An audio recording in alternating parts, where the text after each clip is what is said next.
The day we were supposed to get our marriage license, I waited all morning at City Hall. Sophia never showed. I called her a dozen times, each one going straight to voicemail. I was in a full-blown panic when a picture suddenly arrived from Caleb Gordon, her assistant. It was a photo of Sophia and Caleb in a hotel bed, fast asleep. A message popped up beneath it. Leo, Sophia worked super late last night. I figured I'd let her sleep in. I'll have her call you when she wakes up, okay? I stared at the words, a roaring buzz filling my ears. The world went gray. Sir, are you okay? A clerk steadied me as my knees buckled. After a long moment, the world came back in a focus, sharp and painfully clear. The all-consuming love I had for Sophia shattered in that instant, leaving behind nothing but the icy calm of devastation. I picked up my phone and typed a reply to Caleb. Forget it. Just leave the trash where it is.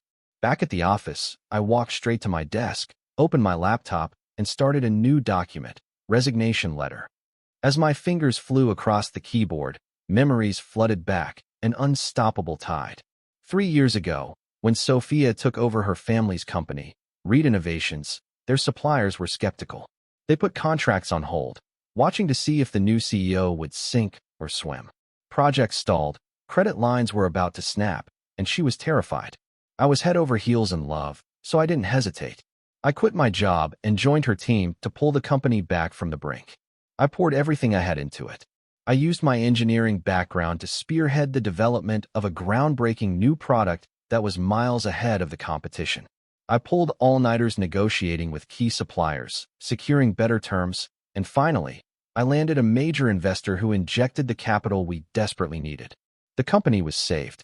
The turnaround became a legend in our industry, and Sophia was hailed as the new Iron Lady of Tech. At the celebratory gala, I worked up the courage to propose, and she said yes through tears of joy. In that moment, I was the happiest man alive. But I don't know when it started to change. Slowly, the smiles on Sophia's face became rare, and her gaze grew sharp, appraising. Drowning in praise from the outside world, she fell in love with being looked up to, with a feeling of absolute control. When we discussed new strategies, she no longer listened to my analysis. She'd shut me down with an unchallengeable coldness, often in front of others. She even insisted we downplay our relationship at the office, calling it maintaining professionalism. In contrast, her attitude toward Caleb, the new assistant, was entirely different. He was a recent grad, clumsy and prone to mistakes, but Sophia never got angry. She would just gently reassure him. At first, I didn't think anything of it, but then she started taking him out to concerts, art festivals, long dinners, things that went far beyond a professional relationship. I finally realized something was seriously wrong. I tried to talk to her, to remind her that he was her employee and I was her fiancé, but every conversation devolved into a bitter argument. And now this, standing me up on a day we were supposed to make it official, all for him. It was finally, painfully clear. It was time to let go. The freshly printed resignation letter was still warm in my hand when my office door flew open without a knock. Sophia stood in the doorway, her expression like ice. Leo, conference room. Now, before I could answer, she was gone.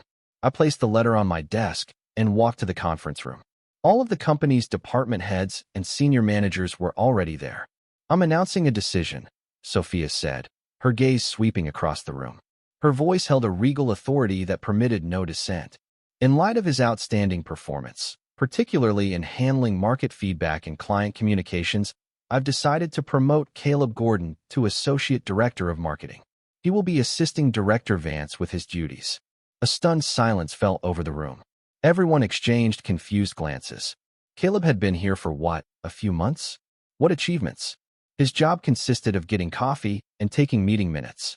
A promotion to associate director? He'd basically skipped the entire corporate ladder. Caleb stood, his face a mixture of feigned surprise and humility. He gave a small bow. Thank you, Ms. Reed, for your trust. My experience is limited, so I look forward to learning from all of you. I let out a short, sharp laugh. It took me 3 years of grinding, of bleeding for this company to become director of marketing, and now with a single sentence, Sophia was promoting her little pet project to be my number 2. She was really trying to get under my skin. As if she heard my scoff, Sophia's eyes locked onto mine. She spoke in a commanding tone. Leo, you're experienced. You know it takes time for new leaders to get up to speed. Our new product launch is in 3 days. It's the perfect opportunity for you to mentor him. I refuse. My voice was colder than I'd ever let it be with her. Marketing doesn't need a two-faced sycophant who only knows how to play innocent and suck up. The room went dead silent. No one had ever seen me, the man who had always been Sophia's biggest champion, so openly defy her, especially not with such brutal honesty. Caleb's face went white, and his eyes immediately welled up with tears, as if he'd been mortally wounded. I know Director Vance has some misunderstandings about me. Please just give me a chance. I'll work hard. I won't disappoint Miss Reed. Sophia's expression softened into one of pure sympathy. She pulled a tissue from her purse and dabbed his eyes before turning her glare back to me, her face a mask of fury. Leo, my office. Her voice was low, laced with an approaching storm. I stood up, my face a blank slate, and followed her out. The second her office door closed, Sophia's tone shifted, becoming uncharacteristically gentle. Leo, I know you're acting out because of this morning. I forgot about City Hall, she said, the lie rolling effortlessly off her tongue. I had a last-minute meeting with a massive client, and I couldn't get out of it. You know I did it for the company, for our future. We can get the license anytime. Once things calm down, we'll pick another day. She sighed. Even if you're mad, take it out on me. Don't bring this negativity to work. How ironic. The first time I'd heard that gentle tone from her in months, and it was all a lie, all to protect another man. You've gotten good at acting, Sophia, I said, giving her a sarcastic thumbs up. Spending time with Caleb has really improved your range.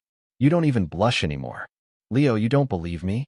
A flash of panic crossed her face, but she held her ground. I held up my phone, the picture of them in bed displayed on screen.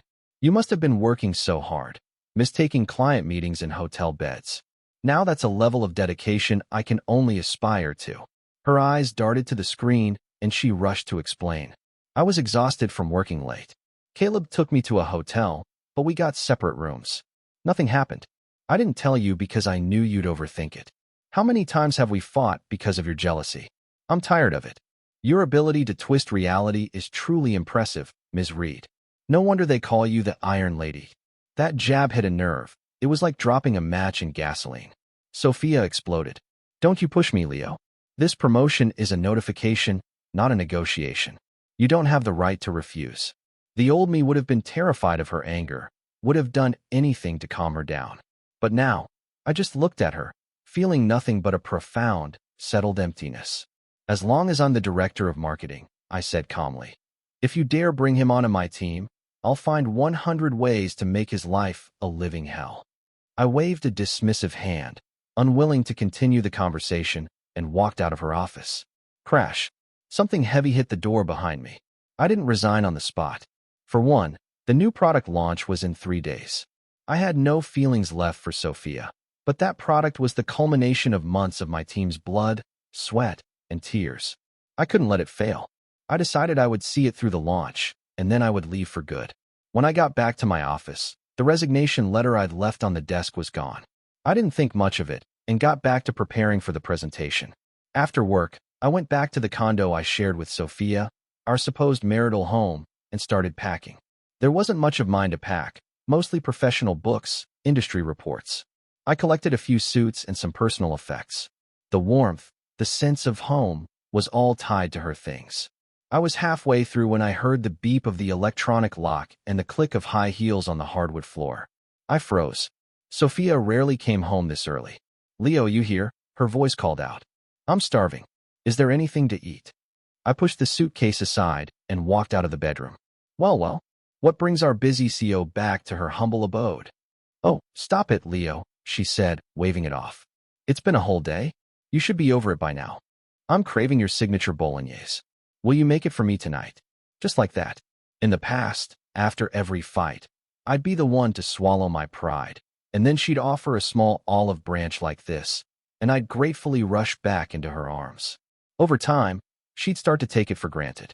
Sorry, the kitchen hasn't been used in a while, I said, my voice flat. If you're hungry, order something. Her brow furrowed. Can you stop talking to me like that? You never used to be this way. I tried talking to you nicely before. You didn't seem to like that either, I shot back, leaning against the sofa with a mocking look. You still gave me that stone-cold face every time you. She was speechless with anger, taking a moment to compose herself before walking to the kitchen. A minute later, she came back holding 2 instant ramen cups. See, when I'm not here, you don't even take care of yourself, she said with a soft smile. The launch is just around the corner. Our director of marketing can't be working on an empty stomach. Looking at the ramen, I was hit with a wave of nostalgia. Back when Reed Innovations was on the verge of collapse, we lived on instant ramen she'd make for us while we worked through the night. I used to joke that I could eat her ramen for the rest of my life and never get tired of it. Seeing the flicker of warmth in my eyes, Sophia seized the opportunity. I know you have your issues with Caleb, but trust me, he's a good kid. Just mentor him a little, please. So that's what this was about. Of course, for a second, I had allowed myself to slip back into a beautiful memory, and she couldn't even grant me that. He can join the marketing department in 3 days, I said, not wanting to argue anymore. I gave her a deadline, knowing it wouldn't matter. By then, I'd be gone. I knew my fiancé was the most generous man in the world, she chirped, beaming. She leaned in and planted a quick kiss on my cheek. God, I'm so tired. My shoulders are killing me. Come on, you have to give me one of your massages. I've missed them so much. She stretched dramatically and headed toward the bedroom. I wiped her kiss from my cheek with the back of my hand, my eyes as cold as ice. Leo, what is this? Sophia had come back out, dragging my half-packed suitcase behind her. Since she'd found it, there was no point in hiding. It's exactly what it looks like, Sophia. We're done. She actually laughed. Oh, Caleb, you're a grown man. Are you really stooping to these kind of childish games? It's pathetic. Before I could respond, her phone rang. She answered, and I could faintly hear Caleb's panicked voice on the other end. Ms. Reed, I'm so sorry. I messed up the files you gave me to organize. What do I do? Sophia's voice instantly became a soothing balm. Don't worry. I'm on my way. It's fine. We have backups. Just don't touch anything. I'll be right there to fix it. She walked to the door, then turned back, pointing at my suitcase. We'll talk about this when I get back, and don't you dare try some childish stunt like running away. I don't have time to play these games with you. A cold, hollow laugh escaped my lips as I watched her two-faced performance. I didn't wait for her to come back. I zipped up my suitcase and walked out of that cold, empty house without a shred of regret. The next 2 days I buried myself in work, finalizing everything for the product launch. The night before the event, however, I received an email with a single attachment. It was my resignation letter, with Sophia's neat, perfect signature on the approval line. Leo, Caleb said, standing in my doorway and waving the printed document in front of my face. Ms. Reed has accepted your resignation. You can pack up your things now. He smirked. And you don't need to attend the launch tomorrow. Sophia knew how much this launch meant to me. She would never have approved my resignation right before it. Something was wrong. So it looks like our new associate director is planning to use this launch to make a name for himself, I said, looking up at him calmly. Caught red-handed, Caleb felt no shame, only smug triumph. Don't worry. I'm going to prove that I'm every bit as good as you are.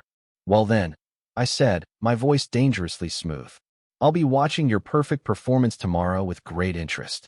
I began to calmly pack the few personal items left in my office, my movements unhurried and composed. The product was fully designed, every phase meticulously planned. It was ready. As for Caleb, trying to steal my thunder, I wasn't worried. He didn't have a talent. By the way, I said, holding up the signed resignation letter. To thank you for this, let me give you a piece of advice. Caleb's eyes lit up. Bring a change of pants to the launch tomorrow, I said with a thin smile. I'd hate for you to have an accident on stage. The launch event for Reed Innovations' new Aura phone was a spectacle of light and sound. The room was packed with media, their cameras aimed at the stage like a firing squad. The air crackled with anticipation, but I, the man who had spearheaded the entire project, was nowhere to be found. Backstage, Sophia paced relentlessly, calling my phone over and over, only to be met with the same cold, automated voice. The person you're calling is unavailable. The minutes ticked by. The guests were all seated. The pre-show music was already playing. Ms. Reed, Caleb said, seeing his opportunity. It looks like Leo might be held up. Maybe I should go on. Seeing her hesitate, He puffed out his chest. Don't worry, Ms. Reed. I've studied all of Director Vance's presentation materials and the core product specs dozens of times. I've got this.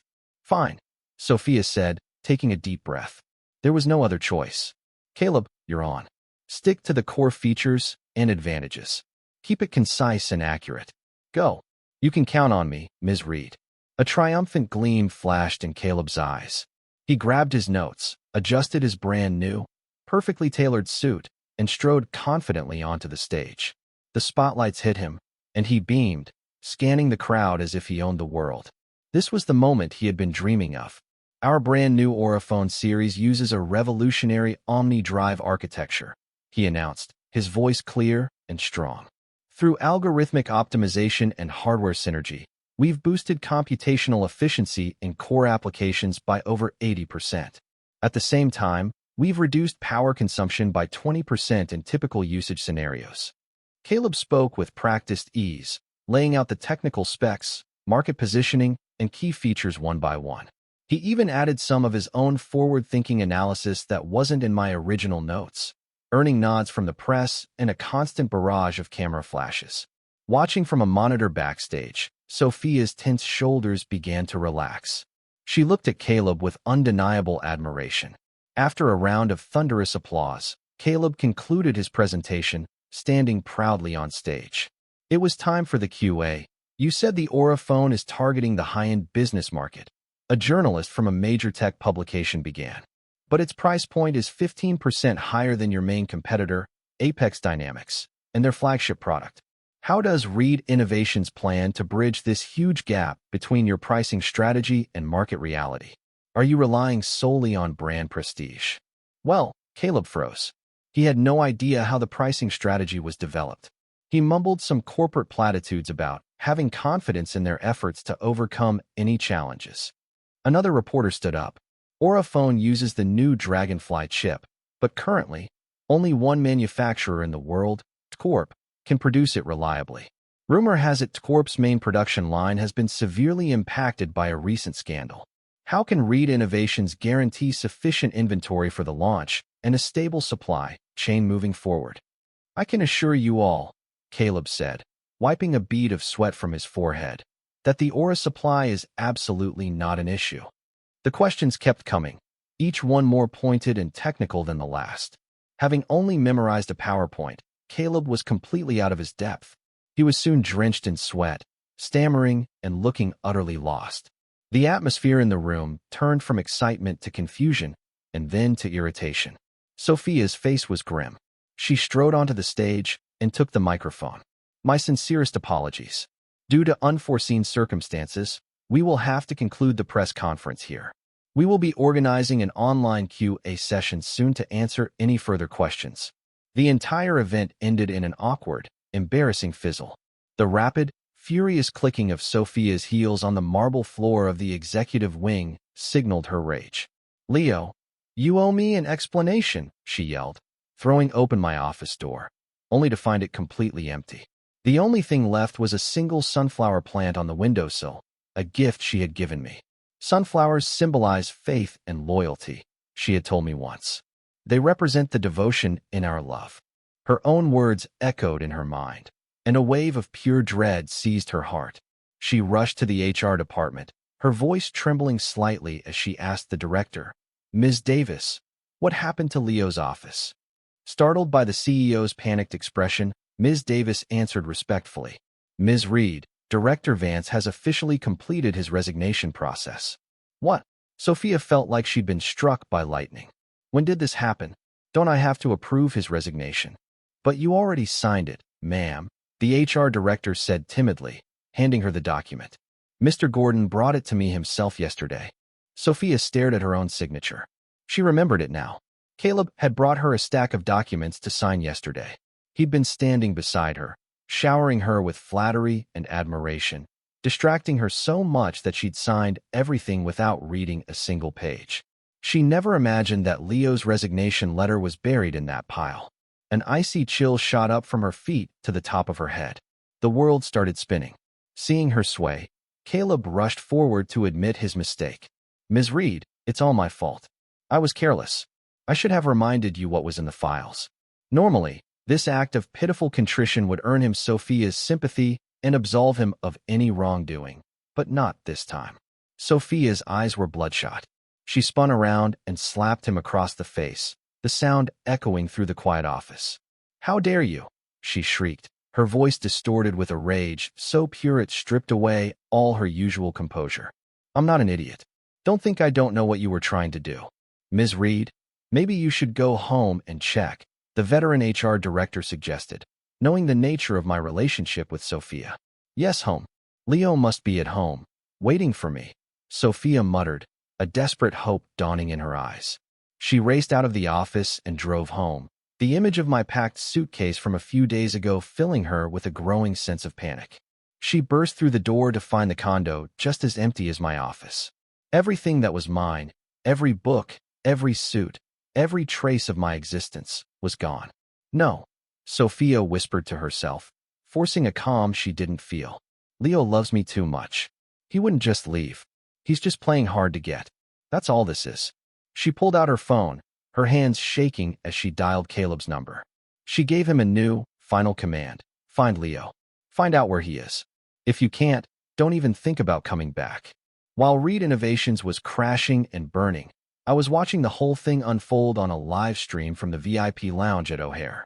Seeing Caleb self-destruct on stage, I couldn't pretend I felt nothing. A tremor of pure, unadulterated satisfaction ran through me. I stood up, clenched my fists to keep from shaking, and finally, I couldn't hold it in anymore. I burst out laughing. "Serves you right, Sophia," I muttered to the screen. "Now you see what your precious little pet is really made of, huh?" A laugh from nearby cut through my thoughts. I looked over and saw a familiar figure also glued to her phone, cackling with delight. "Hey, this is a public place. Have some class," I grumbled. Lauren Sinclair looked up, the smile on her face froze, then melted into a perfect, theatrical eye roll. "Leo Vance, what are you doing here?" I knew my eye was twitching all morning, had a feeling it was a bad omen. Lauren was the CEO of Apex Dynamics, Sophia's fiercest competitor. For years, our companies have been locked in a brutal corporate war. Thanks in large part to my work, Reed Innovations had usually come out on top, which meant Lauren treated Sophia and me like a personal nemesis whenever we crossed paths.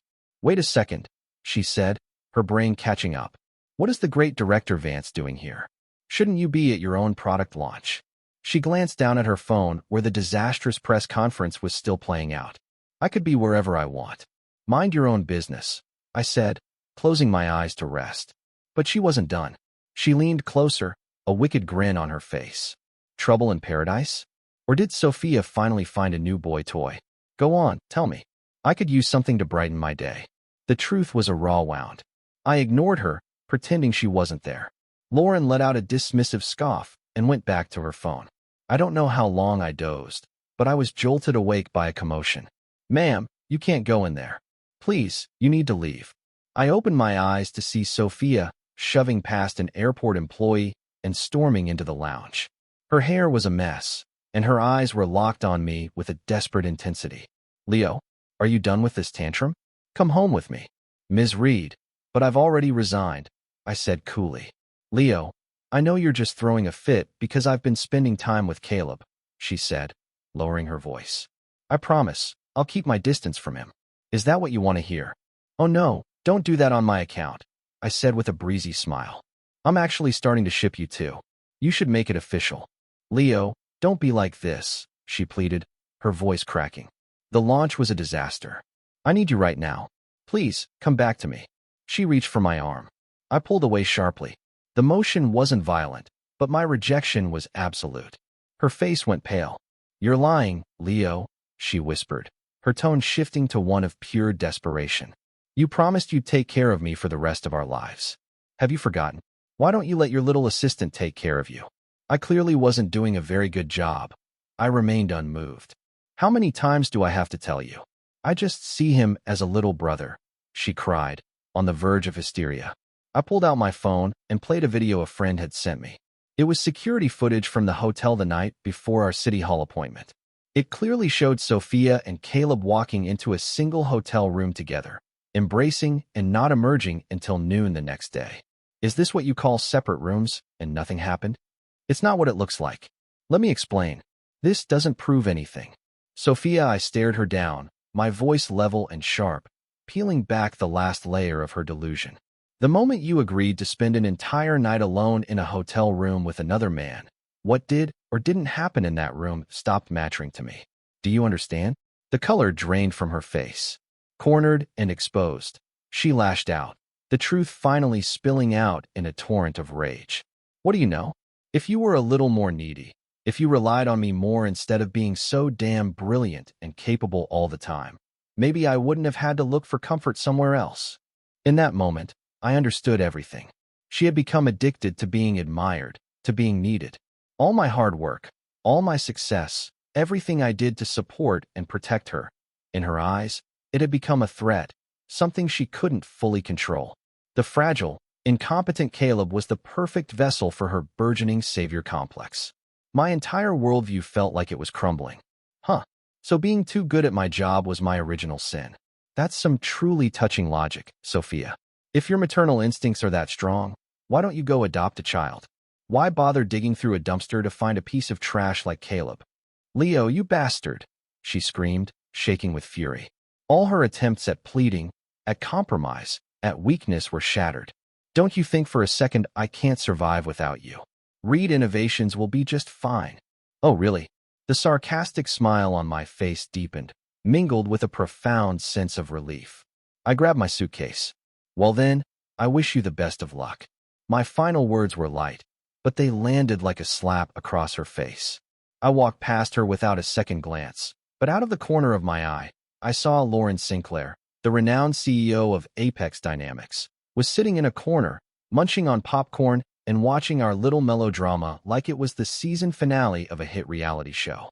Boarding the plane, I could buckle my seat belt and close my eyes, ready to shut out the world. Then I heard a familiar voice from the seat next to me. I seriously need to start reading my horoscope. My luck today is just abysmal. My headache intensified. During the flight, I could feel her staring at me. It was relentless. Finally, I couldn't take it anymore and opened my eyes, meeting her gaze. Her eyes were wide, practically screaming, "Spill the tea," and her expression was one of someone about to burst from holding back 1,000 questions. Just ask whatever you want to ask, I sighed, resigned. I don't want you to hurt yourself holding it in. Her face lit up like a Christmas tree. She leaned forward eagerly. Really? Okay, no holding back. Let's have it. What is the hot, juicy, scandalous gossip between you, Sophia, and that little wilting flower she's so obsessed with? Are you sure you're the ruthless CEO of Apex Dynamics? I couldn't help but ask. Excuse me? It's after hours, she retorted, pouting. Do you expect me to keep my work face on 24/7? Let me live a little. She leaned in again. Come on, tell me. No comment, I said, crossing my arms. Hey. Her excitement evaporated, replaced by a comical pout. Her face scrunched up in annoyance. Then why did you tell me to ask? Take it back. So stingy, she huffed, turned away, and started watching a show on her tablet. The plane landed in the sun-drenched beauty of Miami. This was the city Sophia and I had dreamed of visiting together. Now, I was here alone. After grabbing my luggage, I took the hotel shuttle and checked in. As I pulled out my key card, I heard a beep from the room directly across the hall. The door swung open. I looked up, my heart sinking with a sense of cosmic absurdity. You have got to be kidding me, Lauren and I said in perfect unison. The next morning, the sun was brilliant. I threw on some casual clothes and sunglasses, ready to explore the city and clear my head. The moment I opened my door, however, Lauren's smiling face was there to greet me. I've figured it all out, she declared with a triumphant grin. As her top competitor, I keep very close tabs on every move Reed Innovations makes, right? I said, walking past her without breaking stride. Oh, don't be mad, she chirped, falling in a step beside me. It's Sophia's loss. She threw away a diamond to pick up a worthless rock. Lauren, what do you want? I stopped and turned to face her, my brow furrowed. My point is, she said, puffing out her chest and giving me a playful wink. Since Sophia doesn't want you, you should be with me. I was completely lost. Oh no, realizing how that sounded, she quickly backpedaled. I mean, join Apex. With us working together, We could absolutely crush Reed Innovations. We'll make Sophia regret the day she was born. Not interested. Later on the beach, I stared at Lauren, who was happily sipping from a coconut. I already told you, I'm not interested. I expected you to say that, she said, taking a long sip. Even the best salesmen get told no a few times first. I'm confident I can win you over. Lauren, don't you have some kind of business event to attend here? I tried to steer her back to reality. My most important business right now is poaching you, she declared. My assistants can handle the small stuff. She suddenly brandished a massive water gun from out of nowhere. All right, no more work talk. Time to relax. And with that, she opened fire. For the next few weeks, wherever I went, Lauren was there, as if she'd planted a GPS tracker on me. When I wandered through the city's historic cobblestone alleys, she'd be right behind me, backpack on and ice cream in hand, acting as my personal tour guide. When I hiked to a fog-shrouded mountain peak, she'd follow, panting and complaining the whole way up, only to shout with renewed energy at the top, "This view is incredible." We spent the better part of a month like that. She was incredibly thoughtful and took care of everything, but she never once mentioned her offer for me to join Apex again. One evening, standing by the pier at South Point Park, I couldn't hold back anymore. All right, Lauren, have you decided to abandon Apex Dynamics? Are you making a career change to be my personal tour guide? Of course not. That's the empire my father built for me, she said, hands on her hips, looking at me like I was insane. Did you really think I was just playing around with you all day? She pulled out her phone and waved it in front of my face conspiratorially. Behold the magic of technology. I've been handling all my meetings, approvals, and decisions late at night while you were sound asleep. For a fleeting second, I thought I saw faint dark circles under her eyes. Hey, Leo, let's go see a puppet show tomorrow, she said, already planning our next adventure, her eyes sparkling with excitement. I'm done playing, I said, shaking my head. She froze, a flicker of anxiety in her eyes. I stood up and stretched. Can't just have fun all the time. A man's got to earn a living. So, where are the benefits like at Apex? Lauren stared at me, dumbfounded. A second later, her eyes went wide, as if a million stars had just exploded within them. Leo, are you serious? You'll do it. Yeah, I nodded. Yes. That's amazing, she yelled, jumping up and down like a little kid. You can name your salary. As she suddenly stopped, her expression shifted and she lunged at me playfully. Wait a minute. You were just messing with me before. You can't hold it against me when I start. I laughed, dodging her attack.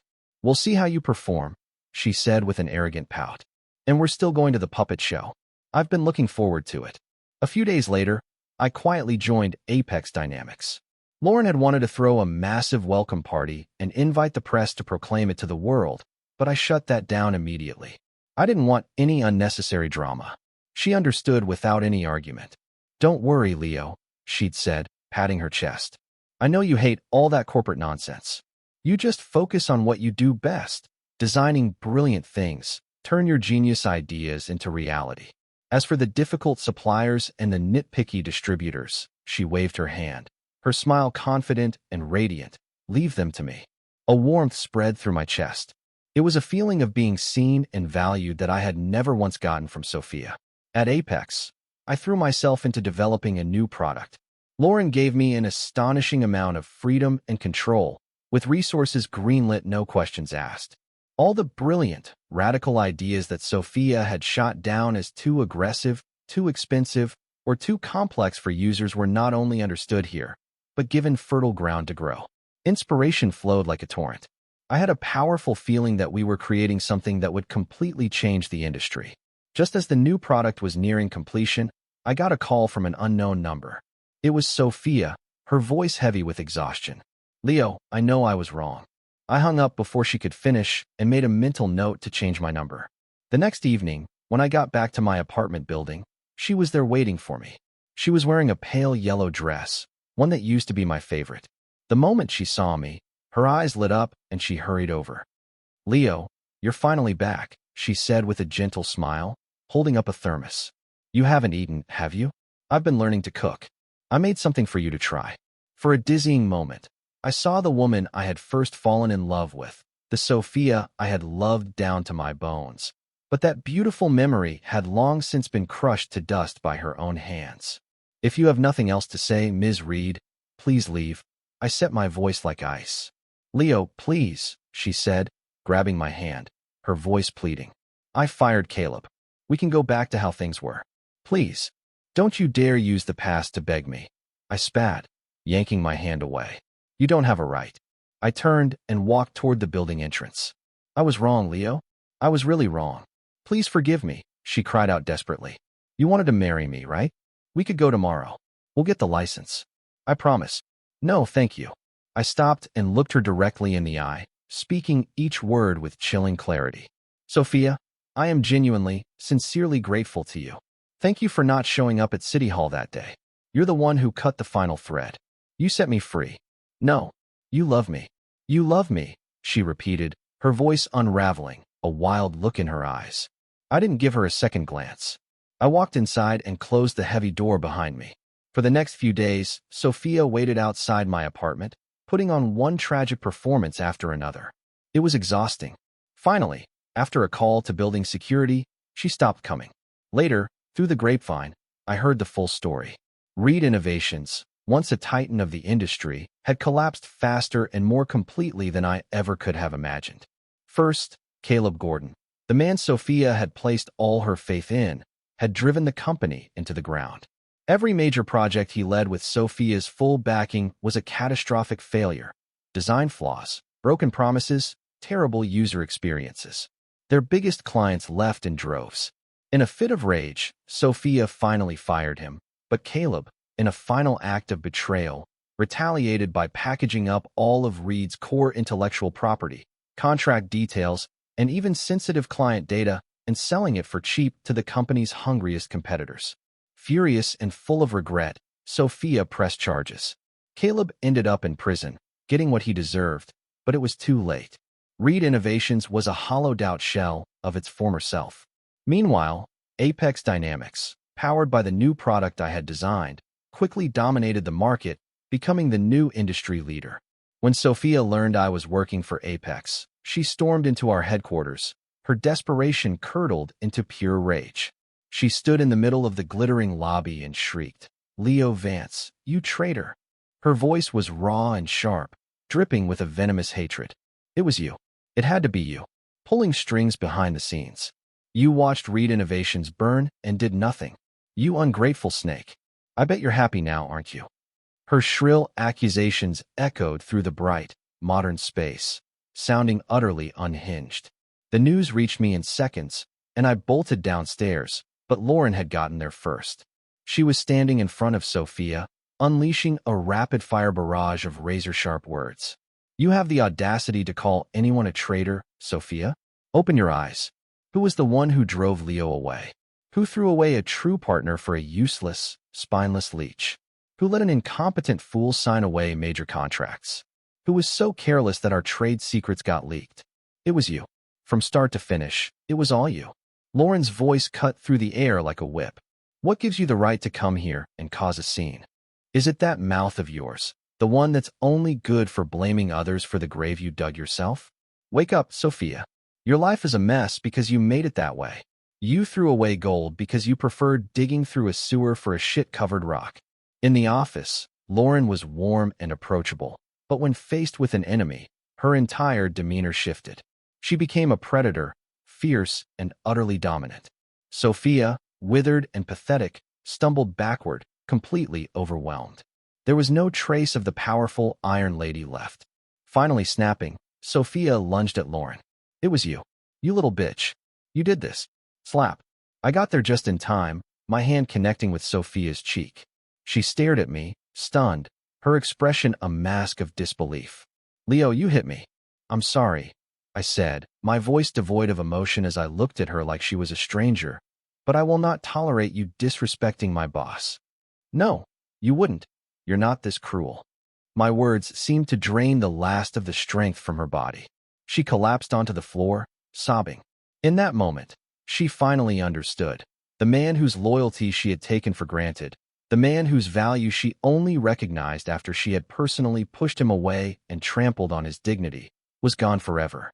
Back in my office, Lauren bounced over to me, her eyes shining like a kid who'd just won a fight. That was a pretty good takedown, right? Did it help you blow off some steam? Don't you ever do that again, I said, my voice a low reprimand. You don't know what a desperate person is capable of. She could have hurt you. Sorry, Lauren said, making a piteous face that didn't match her defiant tone at all. I'll do it again next time. I sighed. I had no defense against this woman. I turned to leave, but she blocked the door. She clasped her hands behind her back, tilting her head and batting her eyelashes. She drew out her words in a teasing sing-song. Mr. Vance, I just avenged you in a most spectacular fashion. Don't you think I deserve a little thank you? I looked at her face, so close to mine, her expression screaming, give me my reward. I was speechless, trying to think of what to say. Any material gift would feel cheap and distant. As I stood there, frowning in thought, Lauren's playful smile deepened. She suddenly rose up on her toes, her cheeks flushing slightly. She leaned in close, her voice dropping to a whisper that was meant only for me, laced with a surprising hint of vulnerability and a seriousness I had never heard from her before. Or maybe, you could just be mine? 3 months later, Lauren and I got our marriage license at City Hall. There were no ghosts, no drama, just the two of us. That evening, she was curled up on the sofa, lazily tapping away on her tablet, when she suddenly burst out laughing. You'll never guess what kind of business proposal just landed in my inbox. She handed me the tablet. On the screen was a buyout offer from Reed Innovations. The price was insultingly low, and it came with a bizarre caveat. Sophia Raid be appointed as my special assistant. She just doesn't give up, I said, raising an eyebrow. Well, my husband is a genius. Can you blame her? Lauren said, her eyes twinkling with mischief. I pulled out my phone and brought up the photo from our bedside table, a picture of our marriage certificate. Send her this. Lauren's eyes curved into crescents of pure delight. Brilliant idea. Her fingers flew across the screen, sending the email. A moment later, she pulled me close, planted a quick, loud kiss on my lips, and simultaneously snapped the picture with her phone. Let me just add a real-time bonus, she grinned.